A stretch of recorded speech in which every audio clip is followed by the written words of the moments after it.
నమస్తే welcome to plus TV Telangana. Chhattisgarh Odisha Adivasi ప్రాంతాల్లో చాలా రోజుల నుంచి ఏదైతే దీనికి సంబంధించి ఆపరేషన్ కగార్ పేరుతో పెద్ద ఎత్తున కాల్పులు కొనసాగుతూనే ఉన్నాయి. ఖచ్చితంగా వచ్చే ఏడాది మార్చి 31 కల్లా ఖచ్చితంగా మావోయిస్టులు లేకుండా చేస్తాం, వస్తే బయటికి రండి, ప్రజా జీవితంలో కలిసిపోండి, లేకపోతే చనిపోండి అని చెప్పేసి బీజేపీ ప్రభుత్వం పెద్ద ఎత్తున నిర్ణయం తీసుకుంది. దీనికి సంబంధించి ఎంతో మంది, వందల మందికి పైగా కూడా కాల్పుల్లో మరణిస్తున్నారు, మరికొంతమంది లొంగిపోతా ఉన్నారు. నిజంగా ఏం జరుగుతుంది? హిడ్మా చనిపోయినప్పటి నుంచి పెద్ద తలే లేపేశాం, ఇక అసలు మావోయిజం లేదు, మావోయిజం అంతమైపోయింది, అడవిలోంచి అంతా ఊర్ల బాట పట్టాలి అని చెప్పేసి కూడా ప్రభుత్వం నిర్ణయం తీసుకుంది. దీనికి సంబంధించి అసలు ఏం జరగబోతుంది? నిజంగానే హిడ్మా చనిపోయిన తర్వాత మావోయిస్ట్ అంతమైపోయిందా? అసలు ఏం జరగబోతుంది? దీనికి సంబంధించి పూర్తి విషయాలు మాట్లాడదాం. మనతో పాటు మాజీ మావోయిస్ట్ కేంద్ర కమిటీ మెంబర్ జంపనగర్ మాట్లాడదాం. అన్న నమస్తే. అన్న చాలా రోజులు అవుతుంది, ఎన్నో రోజుల కాల్పులు మనం ఎన్నో ఇంటర్వ్యూలు చేసినాం, అసలు కాల్పుల విరమణ తీసుకోమని చెప్పేసి ప్రభుత్వం చెప్తా ఉంది. ఇప్పటికే చాలా మందిని కూడా కొంతమంది లొంగిపోయారు, వాళ్ళని ఏం చేయలేదు. కానీ హిడ్మా విషయానికి వస్తే కావాలనే హాస్పిటల్కి వచ్చిన వ్యక్తిని కావాలనే చంపేశారు అని చెప్పేసి కూడా పెద్ద ఎత్తున వార్తలు చెక్కలు కొడతా ఉన్నాయి. అసలు ఏంది హిడ్మా ఎవరు, ఆయనతో మీకున్న సాన్నిహిత్యం ఏంది, అసలు కథ ఏం జరుగుతుందంటారు? ఇప్పుడు కంటిన్యూగా మనం ఏడాదిన్నర కాలం నుంచి కగార్ పేరుతోటి ఆపరేషను మొత్తంగా ప్రధానంగా ఛత్తీస్గఢ్, మిగిలిన ఒరిస్సా, సరే జార్ఖండ్, ఈ ప్రాంతాల్లో కూడా ఆపరేషన్లు చూస్తూనే ఉన్నాం. చాలామంది చనిపోతారు, కేంద్ర కమిటీ మెంబర్లు, రాష్ట్ర కమిటీ మెంబర్లు, మరొక వంక సరెండర్స్, కేంద్ర రాష్ట్ర కమిటీ ఇతర కమిటీ మెంబర్స్ కూడా సరెండర్ అయిన విషయం కూడా పాఠకులకు తెలిసిన విషయమే. కానీ ఈ సందర్భంగా ఏంటంటే ఇప్పుడు లొంగిపోయిన దాంట్లో పట్ల కూడా ఏంటంటే ఆదివాసులు పెద్ద సంఖ్యలో ఉన్నారు, ఆదివాసులు కూడా పెద్ద సంఖ్యలో పట్టినే, అంటే లొంగిపోయిన వాళ్ళంతా ఎక్కువ వాళ్ళే కదా. ఇప్పుడు తెలుగు వాళ్ళు లొంగిపోయింది చాలా తక్కువ, ఉన్నదే తక్కువ. ఆ ఉన్న వాళ్ళు కొద్దిమంది లొంగిపోయారు, కొంతమంది ఉన్నారు అక్కడ. కానీ లొంగిపోయిన దాంట్లో పట్ల ఎక్కువ మంది, దాదాపు 99% ఆదివాసులే. చనిపోయిన దాంట్లో కూడా ఆదివాసులే. అయితే ఇప్పుడు ఇక్కడికి వచ్చేవారికి ఏంటంటే ఇప్పుడు అంటే 18వ తారీఖు జరిగిన ఏదైతే ఎన్కౌంటర్, హిడ్మా ఎన్కౌంటర్ అనేది ఏదైతే ఉందో, హిడ్మాతో పాటుగా తర్వాత శంకర్ అంటే శ్రీకాకుళం, ఆయన కూడా రాష్ట్ర కమిటీ మెంబరు, హిడ్మా అయితే కేంద్ర కమిటీ మెంబరు, మొత్తంగా 13 మందిని అంటే 2 రోజులు 18, 19వ తారీఖులో బట్టి ఏంటంటే వాళ్ళు ఎన్కౌంటర్ చేసిండ్రు. ఎన్కౌంటర్ అనేది వాళ్ళు అంటుండ్రు, ఎన్కౌంటర్ అంటే ఎదురు కాల్పులు కదా, అంటే మావోయిస్టులకు కూడా తుపాకులు ఉన్నాయి, మా కాడ తుపాకులు ఉన్నాయి, మేము పట్టుకోవడానికి పోయినప్పుడు ఇది ఎదురు కాల్పులు జరిగి చనిపోయినని వాళ్ళు చెప్తుండ్రు. అంటే చాలా ఎన్కౌంటర్లు కూడా ఈ కథల్లాగానే, ఇది ఒక కథల్లాగా నిజమైనవి జరిగినవి ఉన్నాయి, జరగలేదని కాదు, నిజమైనవి కూడా ఉన్నాయి. కానీ ఇప్పుడు ఈ ఎన్కౌంటర్ ఏదైతే ఉందో ఇది ఎన్కౌంటర్ నిజమైంది కాదు, ఇది పట్టుకొని అంటే అరెస్ట్ చేసి చంపిన అనేది ఇప్పుడు చాలా విషయాలు మనకు చాలా స్పష్టంగా అంటే వస్తున్నాయి. అంటే అక్కడ మనము చాలా విషయాలను గమనిస్తే కూడా అంటే దక్షిణ బస్తర్ నుంచి పోయి అక్కడ తూర్పు గోదావరి ఏదైతుందో అంటే నెల ప్రయాణం కావాల్సి వస్తుంది. కానీ వాస్తవంగా అది దాదాపు 10 రోజుల క్రితం, 10-12 రోజుల క్రితం వరకు కూడా ఇక్కడే ఉన్నాడు, హిడ్మా ఉన్నాడు, బెటాలియన్ మెంబర్స్ కూడా ఉన్నారు. ఇప్పుడు ఆల్రెడీ బెటాలియన్ కూడా ఉన్నది కదా, లోపల కూడా ఉన్నది, ఇంకా చాలామంది ఉన్నారు బెటాలియన్ వాళ్ళు. కాబట్టి ఇవేవైతున్నాయో ఆయన అసలు లేదు, పోయటానికి పోలేదు అనేది ఒకటి క్లియరే. రెండవది తర్వాత డ్రెస్సులు కూడా ఏంటంటే కొత్త డ్రెస్సులు వేసి గుండీలు పట్టుకుంటున్నాయి. తర్వాత వెపన్స్ ఉన్నాయి, వెపన్స్ అంతా 12 బోర్లు, రివాల్వర్, పిస్టలు, అసలు ఆయుధాలు కూడా బలంగా లేవు, అవి చాలా వీక్గా. అంటే బెటాలియన్ లోపల ఎప్పుడైనా రక్షణగా ఉంటుండనే విషయం తెలుసు కదా. కాబట్టి ఎట్లా టార్గెట్ కాబట్టి అవకాశం దొరికితే చంపాలని పోలీసు బలగాలు ఉన్నాయి కాబట్టి అంత ఈజీగా ఉండరు కూడా, 80% ఉండరు. కాబట్టి ఇవే కాకుండా కూడా తిరిగి చాలామంది కూడా అరెస్ట్ అయ్యారు కదా, విజయవాడలో కూడా అరెస్ట్ అయ్యారు. అంటే ఇవన్నీ గమనించినప్పుడు ఏంటంటే పట్టుకున్నారు. అంటే ఆల్రెడీ మావోయిస్ట్ పార్టీ కూడా నిన్న ప్రకటన కూడా చేసింది కదా, అభయ్ పేరుతో ఒక ప్రకటన వచ్చింది. అంటే వీళ్ళు హాస్పిటల్కి పోయినరు, మిగిలిన వాళ్ళ గురించి చెప్పలేదు, కానీ వీళ్ళు హాస్పిటల్కి పోయినరు కావచ్చు. సరే వాళ్ళు ఎందుకు పోయినరు అనేది అది మరో సందర్భం చెప్పవచ్చు. కానీ ఈ 6గురు మాత్రం ఏంటంటే వీళ్ళు హాస్పిటల్కి పోయినప్పుడు ఏంటంటే వీళ్ళని పట్టుకొని విజయవాడలో పట్టుకొని అంటే చంపి చిత్రహింసలు పెట్టారు. అంటే 18వ తారీఖు అంటే చిత్రహింసలు కూడా పెట్టారు కదా. కాబట్టి ఇదే ఇంక సరెండర్ అనేది ఏం లేదు. అది సరెండర్ అనేది కూడా ఇప్పుడు రకరకాలుగా వార్తలు అంటే ఇప్పుడు కావాలని ఇంటెలిజెన్స్ వాళ్ళు వాటిని ప్రచారానికి తీసుకొస్తారు. అంటే ఒక విషయాన్ని, వాస్తవ విషయాన్ని దాన్ని అంటే ప్రజలు అర్థం చేసుకోకుండా ఉండటానికి డైవర్షన్ రకరకాలు ఉంటాయి. ఒక్కొక్క అధికారులు అది అక్కడనే ఎన్కౌంటర్ జరిగినట్టుగా అదొక కట్టుకథ, అదొకటి లేరు. ఇది సరెండర్ అనేది ఒకటి. అంటే ఇప్పుడు సరెండర్ అనేది కూడా ఎందుకు ఇడుమ అనేది ఉందో ఒక ఐకాన్గా ఒక బిర్సా ముండలాగా, ఒక అల్లూరు సీతారామరాజు లాగా, ఒక భగత్ సింగ్ లాగా, అంటే ఒక దేశం లోపల కూడా దాదాపు ఒక పెద్ద చర్చనీయాంశం కదా. వాస్తవంగా చనిపోయడానికంటే ముందు ఏడాది కాలం నుంచి అంటే పోలీసు బలగాలు చేసినాయి, మీడియా చేసింది, దేశంలో జరిగింది, ఇంటర్నేషనల్గా ఇతర దేశాలు కూడా చర్చ జరుగుతుంది. కాబట్టి ఈ నేపథ్యంలో కూడా ఇడుమాను చంపడం అనేది ఉందో వాళ్ళు చంపారు. కానీ చంపిన తర్వాత అంటే చంపడానికో వాళ్ళు ఎంచుకున్నది వాళ్ళ ఒక విజయం సాధించాలని దాంతో చేశారు. అంటే ఇడుమ అనేది ఒక పెద్ద టార్గెట్, మేము ఛేదించినాము, మేము ఇడుమను కొట్టగలిగినాం అనేది ఉందో అది దానికోసం చేశారు. కానీ మరి వాస్తవంగా ఇడుమను చంపినావు. కానీ ఇప్పుడు ఏం జరుగుతుంది దేశంలో బట ఇడుమ మొత్తం ఇప్పుడు 3-4 రోజులు కానీ చూస్తే నువ్వు ఏ ఛానల్ చూడు ఇడుమ తెలుగు, హిందీ అంతటి ఇంగ్లీష్లో ఛానల్స్లో విదేశాల్లో కూడా పోతుంది. అసలు ఈ 3 రోజులు కాదు 30 రోజులు కాదు, ఇది కంటిన్యూగా ఇడుమ చనిపోయి కూడా ఒక భూతంలాగా బీజేపీ ప్రభుత్వాన్ని వెంటాడుతుంది, భూతంలాగా. ఎందుకంటే అందరూ మాట్లాడుతుంటారు కాబట్టి ఒక ఆదివాసీ నాయకుడు అంటే వాళ్ళందరికీ అభిమానం చూరగొన్న నాయకుడిని నువ్వు పట్టుకొని చంపేస్తే ఏమర్థం చేసుకోవాలి? ఒక వంకను ఇప్పుడు మార్చి కానుంచి అందరూ దేశమంతా చర్చలు చేయండి అని మొత్తుకుంటే కూడా మావోయిస్టు పార్టీ కూడా శాంతి చర్చలు మేము సిద్ధము, మేము వస్తాము, కాల్పుల విరమణ వాళ్ళు ప్రకటించారు, ఆయుధ విసర్జన ఎజెండాలో పెట్టి చర్చించమన్నారు, బసవరాజు ఉన్నప్పుడే అన్నారు. కానీ కానీ చర్చలు చేయకుండా బసవరాజును చంపి, వేరే సీసీ మెంబర్లను చంపి, 10 మంది సీసీ మెంబర్లను చంపినావు, రాష్ట్ర కమిటీ మెంబర్లను చంపినావు, బూటకు వెన్నుకుంటారు కూడా చాలా అన్నారు కదా, కొంతమంది పట్టుకొని చంపినావు. మళ్ళీ ఇప్పుడు ఇది చేస్తే ఇది ఏం కావాలి? ఇప్పుడు అది అంటే ఇప్పుడు బీజేపీ ప్రభుత్వం విజయం సాధించవచ్చు అంటే ఆ బీజేపీ శ్రేణులకు ఇది విజయంగా గర్వంగా పొంగిపోతారు. వాస్తవంగా నా దృష్టిలో పోలీసు వాళ్ళకు కూడా అంత లేదు. పోలీసులు కూడా సాధారణ పోలీసు వాళ్ళు ఇడుమను చంపాలని ఎవరికి ఉండదు, ఎవరో కొద్దిమంది తప్ప. వాళ్ళంతా సాధారణ రైతుల బిడ్డలే కదా, వాళ్ళకి ఎందుకు? యుద్ధంలో భాగంగా వాళ్ళు వచ్చారు, పోలీసు వాళ్ళు వచ్చారు, ఇటు మావోయిస్టులు కూడా వాళ్ళు చేసారు, మావోయిస్టులు కూడా బొచ్చిన మంది చనిపోయారు కదా. కాబట్టి ఆ యుద్ధంలో భాగంగా వాళ్ళు చనిపోయినారు. దీంట్లో శత్రుత్వాలు ఏముంటాయి ఇందులో పోలీసులకు మావోయిస్టులు కూడా చాలాసార్లు చెప్పారు మాకు శత్రువులు కాదు, కానీ యుద్ధంలో భాగంగా అంటే వాళ్ళు మమ్మల్ని చంపుతారు, మేము మా రక్షణ భాగం మేము చేస్తున్నాం అని చెప్పారు. కాబట్టి ఇక్కడికి వచ్చేవారికి ఏంటంటే దాదాపు ఇడుమ ఆదివాసులకు, దేశ ప్రజలకు, అనేక మంది యువతకు కూడా ఏంటంటే ఇప్పుడు ఇడుమ ఒక ఐకాన్గా ఉన్నాడు.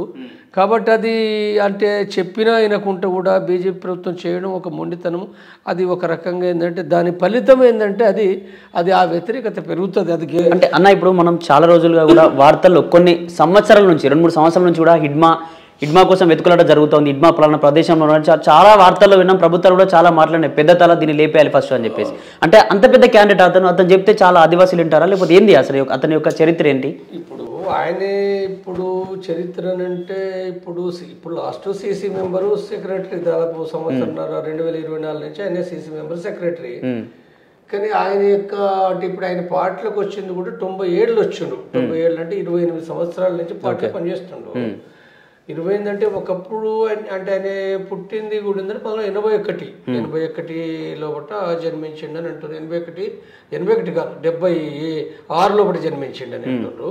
76లో జన్మించిండంటే ఇప్పుడు దాదాపుగా ఏంటంటే ఇప్పుడు 49 సంవత్సరాలు ఆయన యొక్క జీవితం. అవును. అంటే మావోయిస్టు పార్టీ అక్కడికి ఎప్పుడు పోయింది?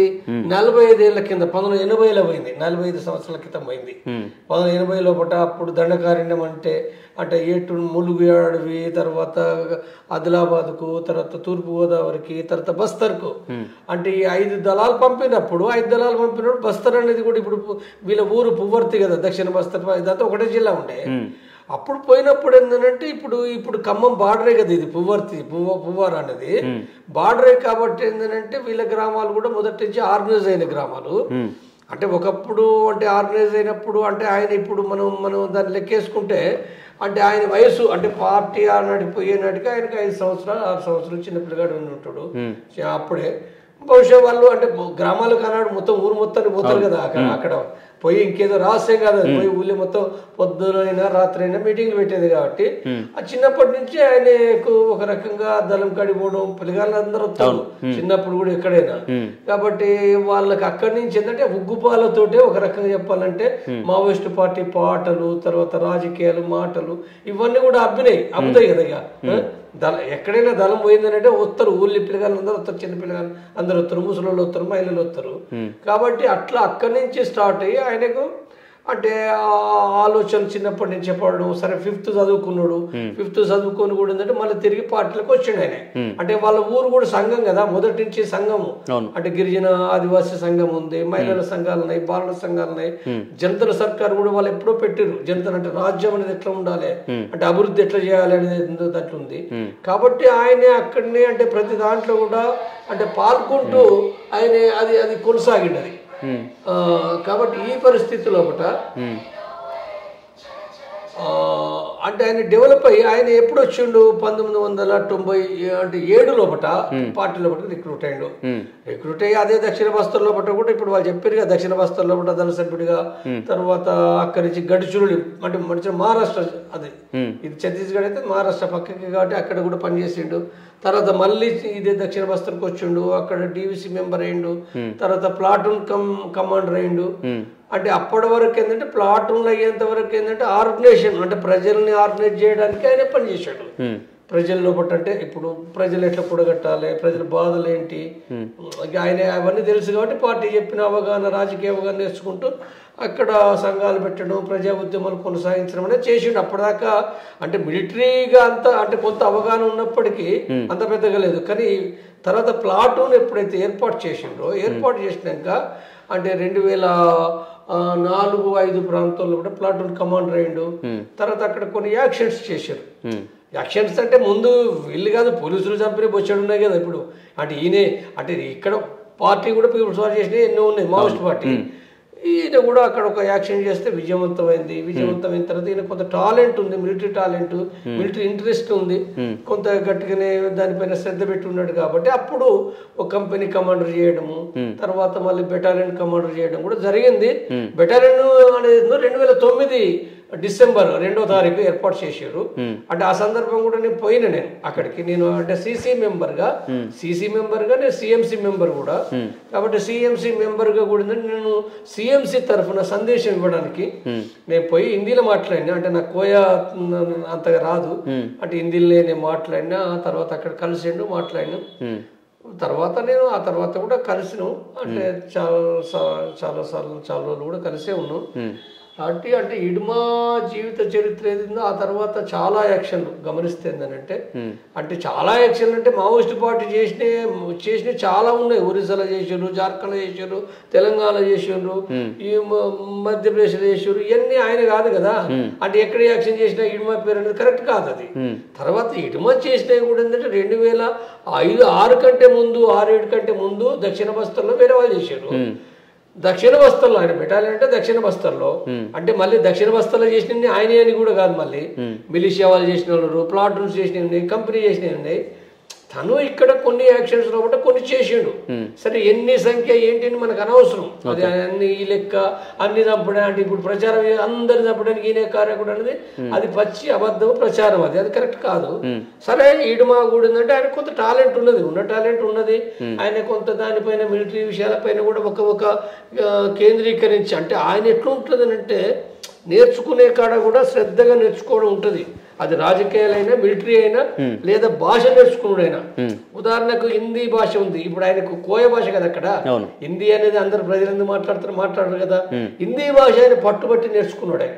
సాధారణంగా అక్కడ ఆదివాసీ జనాలు ఏంటంటే తెలుగు నేర్చుకుంటారు, ఎందుకంటే తెలుగు నాయకత్వం ఉంది కదా. అంటే ఎక్కువ తెలుగులో ప్రింట్ చేసినాయి కాబట్టి తెలుగు నేర్చుకున్నారు చాలా మంది. ఈయన కొంత తెలుగు నేర్చుకున్నాడు, కానీ తెలుగును పక్కకు పెట్టి హిందీ పట్టుబట్టి నేర్చుకున్నాడు.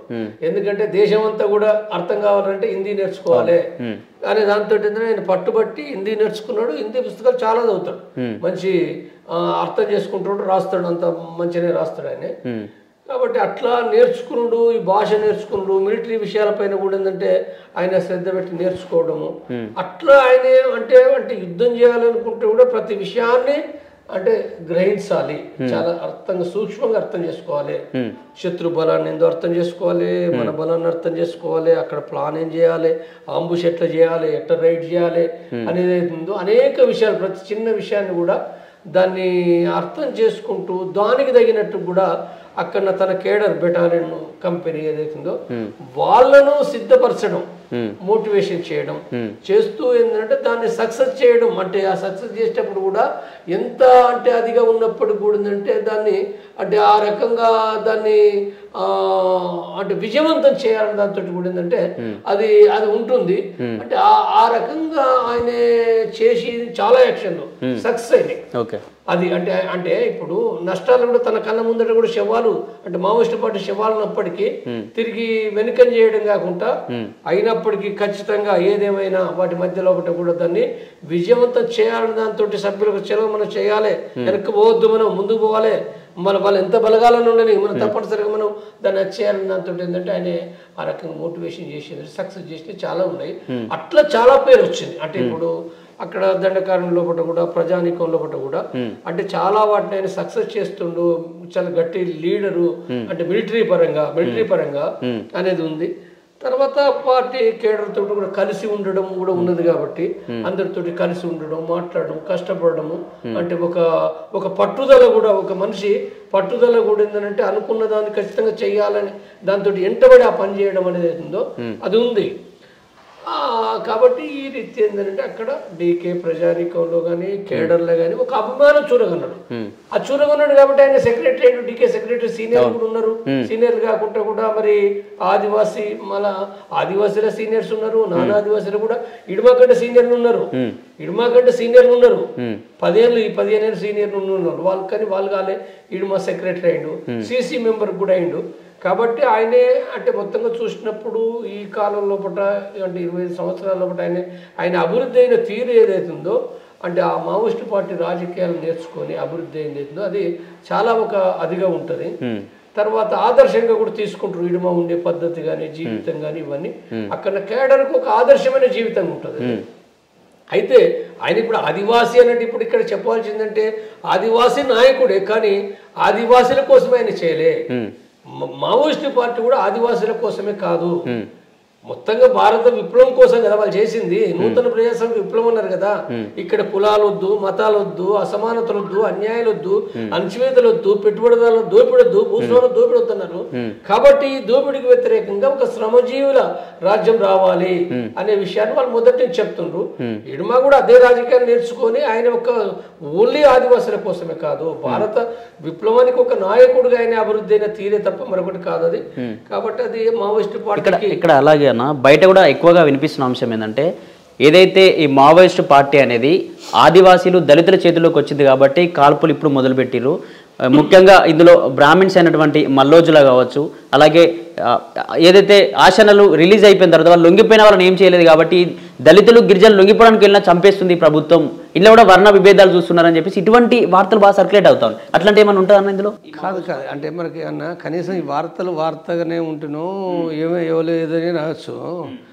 కనీసం అంటే ఇప్పుడు కొద్ది రోజుల క్రితము సత్యనారాయణ రెడ్డి, రామచంద్రారెడ్డి చనిపోయారు, ఇద్దరు చనిపోయారు కదా. ఇద్దరు సిసి మెంబర్లు, వాళ్ళని పట్టుకుని చంపారు కదా. రాయపూర్ బిలాస్లో కూడా పట్టుకుని చంపారు కదా. ఏమనుకోవాలి? తర్వాత వాళ్ళే కాదు, ఇదే ఎవరు వేణుగోపాల్ వాళ్ళ అన్న కోటేశ్వరరావును బెంగాల్ కలకత్తాలో ఒకట మరి వీళ్ళన్ననే చంపారు కదా. ఇట్లా చెప్పుకుంటా పోతే ఎంతమంది చెప్పాలి? ఎంతమంది అంటే రెడ్డి కానీ బ్రాహ్మణే కానీ వందల వేల సంఖ్యలో పుట్ట చనిపోయారు, 100,000 సంఖ్యలో చనిపోయారు. ఒకరిద్దరు కాదు, 100,000 సంఖ్యలో కూడా చనిపోయారు. కాబట్టి ఈ పేర్లన్నీ అంటే అనేకంగా ఉన్నాయి. తర్వాత ఇప్పుడు లొంగిపోయినది, ఇప్పుడు ఇది లొంగిపోయిన వాళ్ళు అంటే మరి ఇప్పుడు మొన్న 300 మంది లొంగిపోయిన వాళ్ళు కానీ అంతమంది లొంగిపోయిన వాళ్ళు కానీ వాళ్ళు ఎవరు? సోను ఆశను పక్క పెడతాం వాళ్ళిద్దరు కానీ మరి 300 400-500 మంది 700 మంది లొంగిపోయారు. వాళ్ళు ఎవరు? వాళ్ళే కదా, మరి ఆదివాసులే కదా. ఇది ఇది ఇది ఏం పద్ధతి అది? తర్వాత ఇది మాట్లాడేటోళ్ళకు కూడా కొంతమంది కులం అనేది వాళ్ళకు వాళ్ళకు పచ్చ కామర్లలోకి లోకం అంతా పచ్చ కనపడుతుందట. అంటే వాళ్ళ కళ్ళ లోపల వాళ్ళు ఎప్పుడు కులం కులం కులం. నిజమే, నువ్వు కులం ఎప్పుడు చూడాలి, ఎవరు చూడాలి, ఆ సంపన్నులు చూడాలి, తర్వాత ఏ సందర్భంగా చూడాలో చూడకుండా నీకు మొత్తం కులమే కనపడితే నీ కళ్ళకే కులం కనపడితే పోరాటుడు త్యాగం చేస్తుడు కూడా కులమే ఉందా? ఇప్పుడు మావోయిస్టు పార్టీ కులం ఉన్నది, వాళ్ళు 50 ఏళ్ళ నుంచి పోరాడతారు. ఏ కులం ఉండిపోయి దళితుల నిలబడి గొడ్డు కూర తిన్నారు? ఏ కులం తోటి అక్కడ పెళ్లి చేసుకున్నారు? ఏ కులం ప్రకారంగా వాళ్ళు పెట్టింది తిన్నారు? ఏ కులం ప్రకారం ఈ ప్రజలందరినీ ఆర్గనైజ్ చేసిర్రు? ఈ ఆదివాసులను, ఈ దళితులను, ఈ బీసీలను.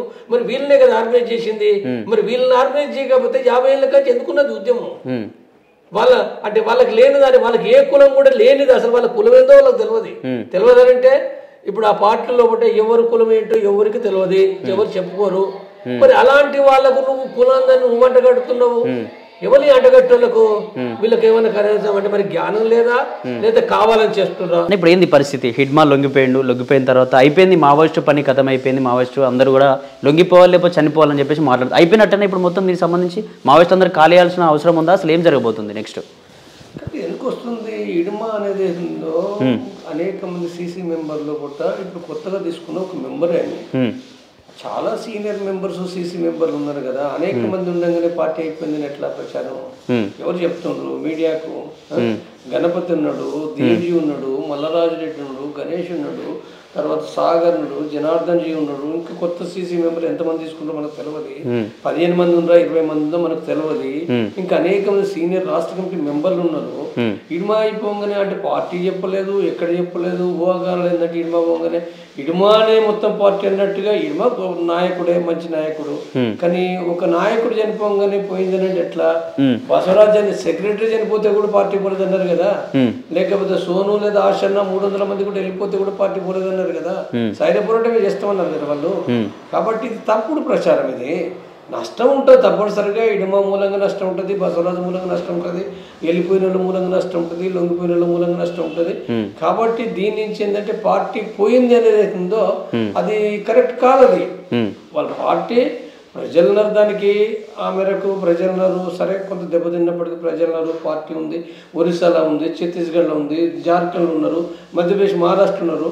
కాబట్టి అవన్నీ కూడా మనం అవి పార్టీ పోయింది లేకుండా పోయింది తప్పదు. ఇక్కడ జంపన్న గారు మాజీ మావోయిస్ట్, ఎన్నో ఏళ్ళుగా కూడా అడవిలో గన్ను పట్టుకొని తిరిగిన వ్యక్తి. కానీ మాజీ మావోయిస్ట్ అన్న జంపన్న గారికి చాలా ఐడియా ఉంటుంది ఎట్లా పోరాటం చేయాలి ఏంటి అని చెప్పేసి. కానీ ఇప్పుడు లొంగిపోవాలి ఖచ్చితంగా, సాయుధ పోరాటం ఈ పరిస్థితులలో, ఈ పరిణామ పరిస్థితులలో, ఈ క్లిష్టమైన పరిస్థితుల్లో కరెక్ట్ కాదు, లొంగిపోవాలని చెప్పేసి జంపన్న గారు ఎందుకు అనాల్సి వస్తుంది అసలు దీనికి సంబంధించి? చర్చ అది కాదు. ఇప్పుడు లొంగిపోవడం లేదనేది ఏందో. ఇప్పుడు ఆల్రెడీ వాళ్ళు చనిపోయిన సందర్భంగా ఇప్పుడు ఏంటిది అనేది ఎన్కౌంటర్ ఏందనేది తప్ప నేను చెప్పే విషయం ఇప్పుడు ఈ సందర్భంగా ఇప్పుడు ఆల్రెడీ వివిధ సందర్భాలు నేను చెప్తున్నా. నేను చెప్పే విషయం వేరు పరిస్థితులు అనుకూలంగా లేవు. వాళ్ళు రాసుకున్నది నేను కొత్తగా చెప్పేది ఏం లేదు. వాళ్ళు కూడా ఏంటంటే 2024 నవంబర్ లోపలనే ప్రజా సంఘాలు, ప్రజా ఉద్యమాలు దెబ్బతిన్నాయి, రిక్రూట్ లేదు, యుద్ధానికి అనుకూలమైన పరిస్థితులు లేవు, దెబ్బతిన్నాయి. కాబట్టి వాళ్ళు ఏం చేయాలనేది ఏంటో వాళ్ళు రాసుకున్నారు 2024 నవంబర్లో. నేను చెప్తున్నదంతా సిద్ధాంతం. ఇప్పుడు ఆ సిద్ధాంతం చర్చ ఇప్పుడు ఈ సందర్భంగా అవసరం లేదు, ఎప్పుడైనా మాట్లాడుకోవచ్చు. కానీ కాబట్టి వాళ్ళు ఆలోచిస్తున్న దాని ప్రకారంగా ఏంటంటే నేను చెప్తున్న విషయము అంటే నష్టపోయే కంటే కూడా, మీరు ఈ రకంగా ఉండే కంటే కూడా ఇది గెలవలేని పరిస్థితి, అంటే విజయం లభించదని మీకు అర్థమవుతుంది. నేను చెప్పేది పక్క పెట్టండి. మీకు కూడా అర్థమవుతున్నప్పుడు, విజయం లభించదని అర్థమైనప్పుడు ఇంకా అనవసరంగా ప్రాణాలు పోగొట్టుకోవడం కంటే కూడా మీరు విధానాలు మార్చుకుంటే మీకు అర్థమవుతుంది. నేను చెప్పాల్సిన పని లేదు. అంటే లొంగిపోతావా, నువ్వు ఏం చేస్తావనే తర్వాత విషయం. ముందు నీకు ఫస్ట్ పరిస్థితి మారింది అర్థం చేసుకుంటే ఏం చేయాలో ఈజీగానే అర్థమవుతుంది అది. కాబట్టి అనవసరంగా త్యాగాలు వద్దది, ఉపయోగం లేదు అది. నేను చెప్తున్నది ఏంటో మీరు ఇక్కడికి వచ్చి కూడా ఏంటంటే మీరు పని చేయండి. ఇక్కడ ఇప్పుడు ఈ దేశంలో ఏదైతుందో 140 కోట్ల ప్రజల్ని ఆర్గనైజ్ చేయాలి మనం. అంటే సంఘటిత పరచాలి, వాళ్ళ చైతన్యవంతం చేయాలి. అంటే మనం ఇక్కడ చెయ్యలేము అని కూడా తప్పది. ఇక్కడ చెయ్యలేము, అడవిలో మాత్రమే ఉండి చేస్తామంటే అడవి నుండి ఏం చేస్తావు? ఇప్పుడు ఒకనాడు చేసినాం నిజమే, అడవి నుండి పోరాడినాం. అడవిలో కాదు మైదానంలో ఉన్నావు. అడవిలో ఎందుకున్నావు? తెలంగాణ లేమా, ఆంధ్ర లేమా, ఒరిస్సా లేమా, హైదరాబాద్ లేమా, వరంగల్ పక్కపంటి దళాలున్నాయి. హైదరాబాద్ కూడా తుపాకులు వేసుకొని దళాలు కూడా తిరిగిన ఉంది. కాబట్టి ఎన్నో పోరాటాలు చేసినాం, ఎంతో విజయవంతం చేసినాం, ఎంతో చైతన్యవంతం చేసినాం. ఇవాళ మరి లేదు, కార్మికులను చేయటం లేదు, విద్యార్థులను చేయటం లేదు, రైతులను చేయటం లేదు, మేధావులను చేయటం లేదు, తర్వాత దళితులను చేయటం లేదు, బీసీలను చేయటం లేదు, ఆదివాసులను చేయటం లేదు. మరి దేశంలో కూడా వీళ్ళందరినీ ఎవరు చేయాలంటే నిజమైన కమ్యూనిస్ట్ పార్టీ కదా. అంటే విప్లవం సాధించాలనుకున్న పార్టీ, విప్లవం సాధించాలనుకున్న పార్టీకి తప్పనిసరిగా ఈ ప్రజలను ఆర్గనైజ్ చేయాలి. ఇది బహిరంగంగానే చేయాలి. నువ్వు రహస్యంగా చేయడం అంటే తల కింద మీద పెట్టే చెయ్యము. నువ్వు రహస్యం అని అంటే అదేంటి మావోయిస్టు పార్టీ సంబంధం అంటారు. సంబంధం అంటే తీసుకుపోయి జైలు ఎత్తారు, చంపేస్తారు. చూస్తలేమో మనం. ఇప్పుడు ఇక్కడ గతంలో పట ఒక రాడికల్ విద్యార్థి సంఘం, ఒక రైతు కూలి సంఘం, ఒక మహిళా సిఎంఎస్ సంఘం, లేకపోతే అనేక సంఘాలు కూడా 20 ఏళ్ల కింద నిషేధించారు కదా నీ సంఘాలు. ఇప్పుడు ఇక్కడేమన్నా ఒక్క సంఘం అని ఉందా? ఏ సంఘం లేదు. ఏ సంఘం కూడా నీకు ఐక్యత లేదు. ఏముంటుంది అందులో అంటే ఎప్పుడోసారి స్టేట్మెంట్ వస్తే ఆ స్టేట్మెంట్ చూసుకున్నారు. ఇప్పుడు ఈ మధ్య కాల ప్రచారం అంటే చనిపోడు, సరెండర్ కదా, ఇంకేమున్నది మావోయిస్టు ప్రచారం అంటే. మరి ఈ దేశ ప్రజల కోసం ఎవరు చెప్పాలి? ఈ రైతుల కోసం ఎవరు చెప్పాలి? కార్మికుల కోసం ఎవరు చెప్పాలి? ఇప్పుడు కార్మికులకు సంబంధించి కేంద్ర ప్రభుత్వం ఏదైతే ఉందో అనేక చట్టాలు వాళ్ళ పైన ఒక నిర్బంధమైన వాళ్ళ యొక్క పరివారం పెంచే చట్టాలు ఏవైతే వచ్చినాయి. మరి ఎవరు చెప్పాలి? ఎవరు ఆర్గనైజ్ చేయాలి? ఎవరు ఉద్యమాలు చేయాలి? రైతుల గురించి ఎవరు ఉద్యమాలు చేయాలి? బీసీల గురించి ఎవరు ఉద్యమాలు చేయాలి? బీసీ 42%, 50% కావాలని అంటే మావోయిస్టు పార్టీ చేయొద్దా? ఏది చేయకపోతే మరి అక్కడ ఉండి తుపాకులతో ఎట్లయితుంది? ఈ ప్రజలు ఎట్లా అర్థం కావాలి? వాళ్ళ చైతన్యం ఎట్లా రావాలి? ప్రజలే చరిత్ర నిర్మాతలు అంటున్నాం. కాబట్టి ఇప్పుడు దాని గురించి కంటే కూడా ఇప్పుడు సాయుధ పోరాటం నేను చెప్తున్నది ఏందో అది ఇప్పుడు ఇవాళ దానికి నడవలేదు, సాధ్యం కాదు. రేపు ఒక రోజు వచ్చే రోజు వస్తుంది. తుపాకులు పట్టుకుంటే రేపు ఒక రోజు నువ్వు ముందు ఫస్ట్ ప్రజలు చైతన్యవంతం చేయి. ప్రజల్లో వచ్చి ఇప్పుడు ఏం లొంగిపోతే తప్పేం కాదు. లొంగిపోతే అంటే ఎవరు లొంగిపోతున్నావు? ఏ ఎస్ఐకి, ఏ ఎస్పీకి, ఏ గవర్నర్ కు, ఏ ముఖ్యమంత్రికి లొంగిపోతలేవు. ఏ పార్టీకి లొంగిపోడు కాదు ఇది. నువ్వు రాజ్యాంగానికి సరెండర్ అవుతున్నావు. రాజ్యాంగాన్ని ఇవాళ గౌరవించాలి మనం తప్పనిసరిగా. రాజ్యాంగాన్ని అమలు చేయ. ఈ పాలక వర్గాలు చేయటం లేదు, ఏ ప్రభుత్వం చేయాయి. కానీ అమలు అంటే దానికోసం పోరాడాలి. ప్రజలు చెప్పాలి, చైతన్యవంతం చేయాలి. నువ్వు పోరాడే క్రమంలో కూడా ప్రజలు డిసైడ్ చేసుకుంటారు కదా. ఇప్పుడు బీసీ రిజర్వేషన్ కోసం కూడా పోరాడుతూనే ఉన్నారు కదా. ఊపుకుంటుండ్రా? ప్రభుత్వాలు రకరకాల ఎత్తుగడలు వేస్తున్నాయి, పార్టీలు చేస్తుండ్రు, కానీ పోరాడతారు కదా. బీసీ దానికి పోరాడతారు, ఎస్సీ దానికి పోరాడతారు, మహిళా రిజర్వేషన్ పోరాడతారు. 49 జీవో అంటే ఇప్పుడు ఆంధ్రప్రదేశ్లో కూడా ఇప్పుడు తెలంగాణ గవర్నమెంట్ బంద్ పెట్టుకుంది కదా. కాబట్టి ఇవన్నీ కూడా ఏంటంటే ప్రజల్ని చైతన్యవంతం చేస్తూ మనం చేయాల్సి ఉంటది. చైతన్యవంతమయ్యే క్రమంలో రేపు ఒక రోజు తప్పనిసరిగా అందరు కూడా ఈ ప్రభుత్వాలు పనికిరావు, ఇవి ఈ బూర్జువా పార్టీలు పనికిరావు, తప్పనిసరిగా మన రాజ్యం రావాలని వాళ్ళు కోరుకుంటే, శ్రామిక వర్గం రాజ్యం రావాలి, పేదోళ్ళ రాజ్యం రావాలి, సమానత్వం రావాలి అనుకున్న రోజు తప్పనిసరిగా వాళ్ళు తిరుగుబాటు చేస్తారు. ఆ తిరుగుబాటు వచ్చే విధంగా మనం జాగ్రత్తగా ఓపికగా మనం చెప్పుకుంటూ చేయాలి. ఇప్పుడు తుపాకీ పట్టడం అంటే కూడా ఎవడు పడతలేడు, పట్టడం అది కూడా లేదు కదా. నిజం చూసినాం కదా, ఒకనాడు కొంత పట్టిరు, ఇప్పుడైతే ఎవరు పడతలేరు. బాధ ఉంది. మావోయిస్టు పార్టీ అంటే బాధ ఉంది. మావోయిస్టు పార్టీ అంటే కూడా ఇప్పుడు ఒక హీరో, మొత్తం దేశానికి ఐకాన్. కానీ పోతారా? పోరు.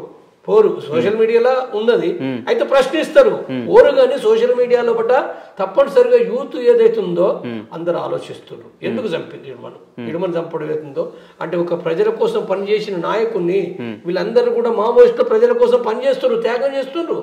అన్ని వదిలిపెట్టుకొని వాళ్ళ ఇంటి కోసం కాదు, వాళ్ళ కుటుంబం కోసం కాదు. ఈ దొంగలు ఇక్కడ బయట ఎంత అంటే ఈ పార్టీల నాయకులు అంటే కాంట్రాక్టర్లు లేదా పెట్టుబడిదారులు ఉన్నారు, వాళ్ళు దోపిడీ చూస్తున్నారు ప్రజలు. కాబట్టి మావోయిస్టులు మంచోళ్ళు కదా.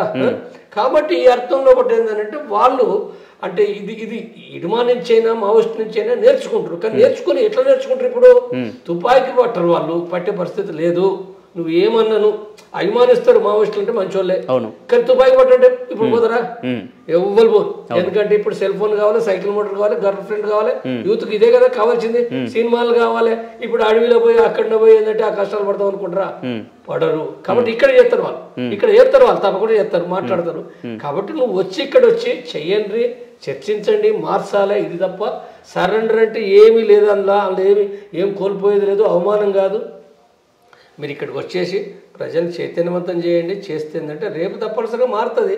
అందుకోసమే విజ్ఞప్తి చేస్తున్న వాళ్ళకు నేనేమి నాకు వాళ్ళకి శత్రుత్వం లేదు, వాళ్ళ నా మిత్రులే, వాళ్ళ మిత్రులు కాబట్టి నేను చెప్తాను. వాళ్ళకు శత్రువులు అయితే ఎందుకు చెప్తాను నేను? మిత్రులు కాబట్టి మిత్రులు మారితే అంటే నా ప్రయోజనం ఏంది? నాకు ప్రయోజనం ఉంది కదా. ఈ సమాజం మారాలనే ప్రయోజనం అది. ఈ సమాజం మారాలనంటే మరి మంచోళ్ళందరూ కలిసి చేతనే అవుతుంది కదా. నేను కోరుకుంటున్నా, అది వాళ్ళ ఇష్టం. వాళ్ళు అనేది అది వాళ్ళ ఇష్టము. కాబట్టి అందరికి కనబడదు. నేను ఒక్కరిగా చెప్పేది అందరు చెప్తున్నారు కదా, చాలా మంది చెప్తున్నారు చాలా సందర్భాలుగా. మీరు రండి అని ప్రాధాయపడుతున్నారు. మీరు రండి, చనిపోకండి, మీరు అనవసరంగా చనిపోకండి, తప్పేం కాదు. మీరు వాస్తవంగా శాంతి చర్చలు జరగవచ్చు. శాంతి చర్చలు జరిగితే ఈ సమస్య ఉండేది కాదు. అది గవర్నమెంట్ చెప్పి చెప్పి చెప్పి యాస్టకు వచ్చింది. ఎన్ని చెప్పినా వినటం లేదు. అది గవర్నమెంట్ సంపుడే తప్ప. ఇక్కడ హిడ్మా చనిపోయిన తర్వాత హిడ్మా యొక్క అల్లుడు రంగంలోకి దిగాడు. అతనే బాడ్సే దేవా అని చెప్పేసి కూడా పెద్ద ఎత్తున మళ్ళీ కూడా ఆ వార్త నడుస్తుంది. ఎవరు ఈ బాడ్సే దేవా? అంత డేంజరస్ అసలు ఎవరు? ఏంది ఎవరండి? ఇప్పుడు అల్లుడు ఏంది, మామేంది, తాను తమ్ముడేంది? పార్టీలో పద్ధతి ఉంటది. పార్టీలో పద్ధతి ఉంటుంది తప్ప పార్టీలో పట్ట ఎవరు నాయకులు అనేది ఏందో. ఇప్పుడు హిడ్మా మావోయిస్ట్ పార్టీ నాయకుడు కాదు కదా. ఆయన వన్ ఆఫ్ ది మెంబర్. ఆయన కేంద్ర కమిటీలో కూడా 10-15 మందిలో కూడా ఆయన ఒక మెంబరు. తర్వాత స్టేట్ కమిటీ ఉన్నారు. వేరు వేరు అవుతారు కదా. స్టేట్ కమిటీ వేరే అవుతారు, బేటాలకి వేరే అవుతారు. లేకపోతే అక్కడ ఎవరైతే ఉందో వాళ్ళు ఎంపిక చేసుకుంటారు తప్ప ఈయన అవుతాడు అనేది మీడియాలో ఎవరికి ఏది దొత్తిందంటే పెడతాడు. ఎవరు చెప్పారు? ఆ కమిటీ చెప్పారా? మావోయిస్ట్ పార్టీ చెప్పిందా? మావోయిస్ట్ పార్టీ విషయాలు వీళ్ళకి ఏం తెలుసు? ఏమి తెలివై? ఇప్పుడు ఇడుమాను 100 సార్లు 200 సార్లు సరెండర్ చేశారు, 200 సార్లు చంపారు. ఎవరు? ఇప్పుడు ఆ ఛానల్ కొన్ని ఛానల్స్ ఉన్నాయి. ఇక నేను పేరెందుకు ఎప్పుడు కానీ వాళ్ళు ఎప్పటికీ అది పెడితేనే ఉంటారు. గణపతిని కూడా ఎన్నిసార్లు లొంగ తీసారు. గణపతిని లొంగ తీస్తారు. ఇప్పుడు ఇవాళ కూడా ఇప్పుడు ఎన్ని ఊహాగాలు చేశారు. మల్లారాజు రెడ్డి వస్తాడు, దేవ్జీ వస్తాడు, ఇంకా వస్తారు. ఇవన్నీ పెట్టుకుంటారు. ఇవన్నీ ఏంటంటే అవి పెట్టేస్తే ఏంటంటే చూస్తారు, అరే నిజమేనా అని చెప్పి చూస్తారు. కాబట్టి ఇక వాళ్ళకి ఏమీ లేదు. జర్నలిజం అని అంటే ఇవాళ అంటే జర్నలిజం అనే దానికి కూడా ఏంటంటే ఏమీ లేదు. ఎట్టు అంటే వ్యాపారం, పెట్టుబడిదారి విధానం. అంటే ఇప్పుడు సరుకులు ఎట్లయితే అమ్ముకుంటానికి వాడు ఎట్లా చేస్తాడో అంటే సేమ్ జర్నలిజం కూడా ఇక అన్నిట్లాగానే ఇది అయిపోయింది. అది నువ్వు నీది అమ్ముకోవాలి, నీ ఛానల్ పోవాలనంటే అంతే. ఇది కథ. అబద్ధాలు రాస్తారు, ఘోరంగా రాస్తారు. ఇడుమ చనిపోతే కూడా ఎవరెవరి పేర్లు అడ్డగోలుగా పెడతారు. ఆడ సోను అని, ఆశన్ అని ఇష్టం ఉన్నట్టుగా పెడతారు. వాళ్ళకి ఇక ఒకటి పెట్టాలి, ఒకటి పెట్టొద్దు అనేది ఏమీ లేదు. ఇష్టం ఉన్నట్టుగా పెడతారు. అది చివరికి ఏం చెప్తారు ఇటు కేంద్ర ప్రభుత్వం ఏమో ఇప్పుడేమో ఖచ్చితంగా ఆపరేషన్ కగారుతో లేపేస్తాం, లేకపోతే లొంగిపోండి అని చెప్పేసి ఒక డేట్ అయితే ఖరారు చేసింది. ఒక ఎక్స్పైర్ డేట్ ఇచ్చింది మావోయిస్టులందరికీ. మరి మావోయిస్టులు చాలా మంది లొంగిపోతున్నారు, ఎంతో మంది కూడా చనిపోతా ఉన్న పరిస్థితి. ఇటు మావోయిస్టులకు కావచ్చు, కేంద్ర ప్రభుత్వం కావచ్చు. మీ తరపున ఏం చెప్పాలనుకుంటారు? ఇప్పుడు వాళ్ళు డేట్ ఏది పెట్టినా డేట్ పెట్టడం మన సంవత్సరంలో కానీ చూస్తున్నాం. ఈ డేట్ పెట్టుడు అనేది విచిత్రం. ఇది ప్రపంచంలో ఎక్కడ లేదు. ఏ పార్టీ భారతదేశంలో కూడా ఎన్నడూ పెట్టలే. పెళ్లికి కూడా డేట్ పెట్టినా కూడా పెళ్లి డేట్లు ఎగిరిపోతాయి. వాళ్ళకి ఇష్టం లేకపోతే వేరు వేరు కారణాల రీత్యా. మరి ఈ డేట్లు ఏందో, ఈ డేట్ల ప్రకారంగా ఇది చేసుడు ఏందో అంటే ఇదంతా కూడా ఒక తప్పు. ఒక అంటే ప్రజానీకంలో కూడా ఒక రకంగా అంటే కొంత మానసిక స్థితిని టెర్రర్ చేయడం అనేది. సరే వాళ్ళు విజయాలు సాధిస్తారు. కొన్ని విజయాలు ఏంటంటే వాళ్ళకు వీళ్ళ బలహీనతలు మావోయిస్ట్ పార్టీ అంటే వాళ్ళ విజయాలు ఎక్కడంటే వాళ్ళ యొక్క గొప్పతనం నేను అనుకుంటలేను. సరే మిలిటరీ పెరిగింది, వాళ్ళకి ఎలక్ట్రానిక్ పెరిగింది, ఇవన్నీ పెరిగినాయి. కానీ దానికి తగినట్టుగా మావోయిస్ట్ పార్టీ అది తయారుగా లేకపోవడం, తన బలహీనతలు ఉండడము. ఇప్పుడు అదే కదా. ఇప్పుడు ఇడుమా పోయినరు. మరి ఇప్పుడు దీన్ని ఏమనుకోవాలి అంటే ప్రభుత్వం సరే ట్రాప్ వేసింది నిజమే, గానీ మరి నీకు కూడా ఉండాలి కదా తెలివి. నువ్వు కూడా ఆలోచించాలి కదా, ఎట్లా పోవాలి, ఎవరితోటి పోవాలి, ఎందుకు పోవాలి, ఇవన్నీ ఉండాలి. పోయినరు, అరెస్ట్ అయిన అక్కడ ఇది నష్టమే కదా. కాబట్టి ఏవైతున్నాయో మావోయిస్ట్ తెలివిగా పనిచేయాలి, పనిచేస్తేనే తప్ప అది కాదు అది. కాబట్టి ఇక్కడికి వచ్చినప్పుడు ఏంటంటే సరే గవర్నమెంట్ కొన్ని విజయాలు లభిస్తున్నాయి, కానీ ఈ విజయాలన్నిటి అయితున్నాయో అంటే రేపు అంటే మనము గమనించాల్సిందే. అంటే ఇప్పుడు ఇంకో 4 నెలలే కదా ఉన్నది. నవంబర్ అంటే ఇది నవంబర్ అంటే మార్చే కదా, 4 నెలలే కదా. కాబట్టి ఈ 4 నెలల్లో ఒకటి ఏంటంటే అది అంటే మొత్తంగా ఇన్ని రాష్ట్రాల్లో ఒకట సరే వాళ్ళే సరెండర్ అయితేనో వేరు సరెండర్ అంటే అయ్యే అవకాశం ఉంది, కొంత పెరుగుతుంది. వాళ్ళు సరెండర్ అయితే నువ్వు చేసేది ఏమి లేదు, మీ విజయం ఏమి లేదు. ఇప్పుడు ఇడుమది కూడా నీది విజయమా? ఏమన్నా విజయం అని చెప్పి పెద్ద రైతులు పట్టుకొని చంపినావు. పట్టుకొని అంటే ఇన్ఫార్మల్ అంటే అది కూడా ఈ విజయం అని అంటే విజయం అంటే అనుకోవచ్చు. కానీ ఆయన యుద్ధంలో కూడా నువ్వు గెలవలే, ఆయనతో పోరాడి గెలవలే నువ్వు. కాబట్టి పట్టుకొని చంపినావు. ఇప్పుడు సరెండర్ అయిన అనుకో, సరెండర్ అనేది కూడా నువ్వు విజయం చెప్పుకోవచ్చు. కానీ కాబట్టి ఇక్కడ ఏదైతే ఉందో వాళ్ళు ఒకవేళ సరెండర్ అయితే అది వేరు, సరెండర్ కాలేదనుకో అంటే అందరూ కూడా ఏం కారు కదా, కాబట్టి మొత్తంగానే నిర్మూలిస్తారని నేనైతే అనుకోవడం లేదు. నేనే కదా, వాళ్ళ పార్టీ కూడా అనుకోవడం లేదు, ప్రజలు కూడా ఇవ్వాలనుకోరు. కాబట్టి ఏంటంటే ఇది చూద్దాం, ఎంత ఇంకా 4 నెలలే కదా ఉన్నది. ఇది ఇప్పుడు ఏదైతే ఆపరేషన్ కగార్తో జరుగుతున్నటువంటి ఈ క్లిష్టమైన పరిస్థితుల్లో ఎవరైతే మావోయిస్టులో పనిచేస్తున్న వ్యక్తులు నిజంగా ప్రజల్లోకి వచ్చి ప్రజలకు జరుగుతున్న అన్యాయాలపైన ప్రశ్నిస్తే బాగుంటుంది. మావోయిస్ట్ కూడా కొంచెం ఆలోచించుకోవాలి. అలాగే కేంద్ర ప్రభుత్వం కూడా ఒక ఎక్స్పైరీ డేట్ అనేది పెట్టడం కరెక్ట్ కాదు. ఏదో పెళ్లి పత్రిక పెట్టినట్టు ఇటువంటి డేట్స్ కాకుండా నిజంగా అంత చిత్తశుద్ధి ఉంటే, ప్రజలపైన ప్రేమ ఉంటే వచ్చి ఒకసారి వాళ్ళతో ఏదైతే 2004లో గత ప్రభుత్వం ఏదైతే వైఎస్ఆర్ పీరియడ్లో మాట్లాడే ప్రయత్నం చేసింది, శాంతి చర్చలు చేసింది, కానీ మీరెందుకు రాలేకపోతున్నారు? అట్లాంటి నిర్ణయం తీసుకోండి. అలాగే మావోయిస్టులు కూడా గన్ను పట్టడమే కాకుండా ఒకసారి వచ్చి పెన్ను పట్టి ఇక్కడ వచ్చి ఆ ప్రజల్లోకి వచ్చి అసలు ప్రజల్లో చైతన్యం తీసుకొచ్చే ప్రయత్నం చేయండి. ఎందుకు ఇష్టాంతిగా పెద్ద ఎత్తున చనిపోతూ ఉన్నారు. కాబట్టి దీనికి సంబంధించి అయితే పూర్తి విషయాలు జంపనగర్ చెప్పిన పరిస్థితి చూసిన మరిన్ని విషయాలు దీనికి సంబంధించి. Thank you.